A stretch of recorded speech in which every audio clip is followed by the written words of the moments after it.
नेमकं काय घडलं आज, काय घडलं सभागृहात? आज स्टँडिंग कमिटीची आमची बैठक होती नेहमीप्रमाणे आणि बैठक संपल्यानंतर आम्ही सगळे जेवायला जातो त्यावेळेस तिकडे माझी पर्स होती, आतमध्ये काही स्टाफ होता. माझ्या पर्समधून 20,000ची कॅश कोणीतरी पर्स ओपन करून काढून घेतली.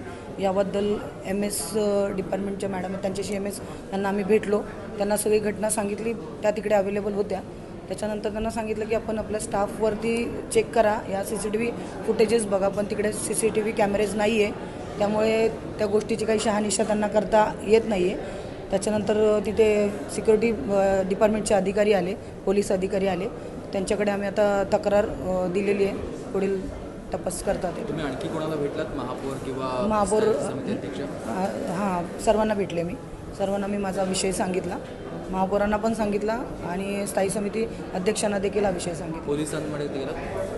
पोलिसांकडे आता तपास चालू आहे, पण रितसर कंप्लेंट करणं बाकी आहे अजून. आता कंप्लेंट करणार आहे. तुमचं कोणावरती माझा असा आरोप कोणावर नाही आहे, पण हे महानगरपालिकेच्या जर नगरसेवकांचेच पर्स तिकडे सेफ नाही आहेत, तर बाकी काय असणार आहे? आणि 5 ते 10 मिनटाच्या अंतरावरती रेग्युलर तिकडे पर्स ठेवून सगळेच नगरसेवक जेवायला जातात. अशा या पद्धतीने महिला नगरसेवकांच्या पर्स ओपन करून त्याच्यातून पैसे काढणं हे कितपत योग्य आहे? किती रुपये होते? 20,000 रुपये. बरं, तुम्ही बाकी अजून पण कॅश त्याच्यामध्ये होती, पण 20,000चं जे पूर्ण पॅकेट ते बंडल तेवढं काढून घेण्यात आलं आणि माझी पर्स आल्यानंतर पूर्ण ओपन करून ठेवलेली होती. सगळे चार्जर्स वगैरे त्याच्यातले बाहेर पडलेले होते आणि माझी सहकारी नगरसेविका आहे जी माझ्याबरोबर स्टँडिंगला असते, तिला देखील प्रकार मी दाखवला.